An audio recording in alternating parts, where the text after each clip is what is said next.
Well, there's a wealth of Jewish religious wisdom and tradition in written manuscripts that predate the printed word, much of it inaccessible to those who don't have direct access to Israel's National Library in Jerusalem, the world's largest collection of such treasures.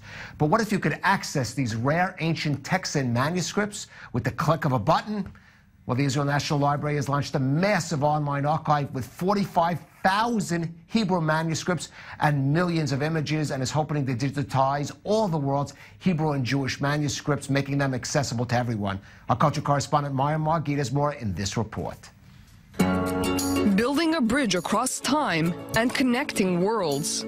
Israel's National Library in Jerusalem has launched the world's biggest collection of Jewish and Hebrew manuscripts, all available at the click of a button on a new website called Ktiv, Hebrew for the written word, fulfilling a dream that goes back almost to the birth of the State of Israel.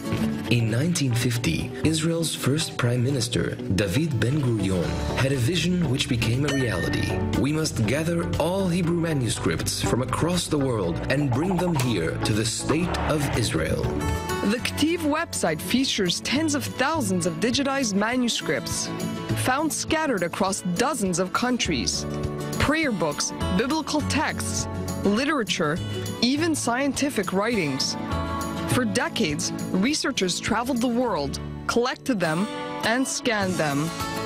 Now, with the latest technology, millions of high-resolution images are available for everyone to see. Today, the National Library of Israel holds originals or images on microfilm of about 85% of all known Hebrew manuscripts. Each manuscript in the database is a piece of history, and some have incredible stories, like the Catalan Mahzor. Written and illustrated in the 13th century, the Jews of Catalonia, Spain, used this prayer book on the high holidays. But after the Jews were expelled from Spain in 1492, this manuscript was shipped out and eventually landed in Germany.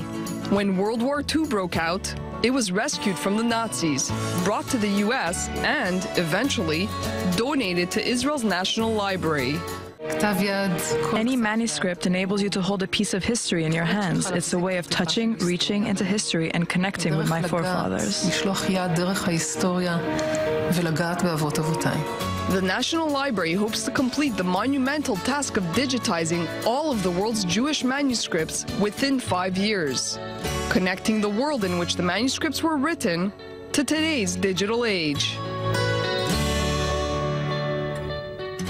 Well, for more, Maya Margit joins us in the studio. Maya, you very well laid out, what some of the treasures are. What about the background of the project itself? This must be a really massive effort. It's definitely a massive effort, and it goes back decades. In fact, I would say it's tied to the birth of the State of Israel. Israel's first Prime Minister, David Ben-Gurion, is the one who launched this project. He decided that not only did you have to bring back the Jews to the land of Israel, you had to bring back all the Hebrew manuscripts and texts, Jewish texts that were scattered across the world.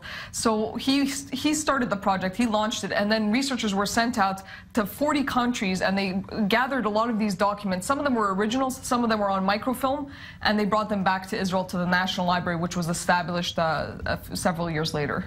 But then that's bringing them here, but then yes, digitizing them itself is a task of another magnitude. It's an amazingly huge task, and they've only digitized, well, they've digitized about 45,000 documents so far, but they still have to digitize another 50% of what they've found so far, which is 85% of all the world's entire stock of Jewish and Hebrew texts. Okay, Maya Margit, thanks for joining us. And Israel National Library is putting up a brand new building opposite the Knesset. I'm sure that's going to be magnificent to visit if you can get here.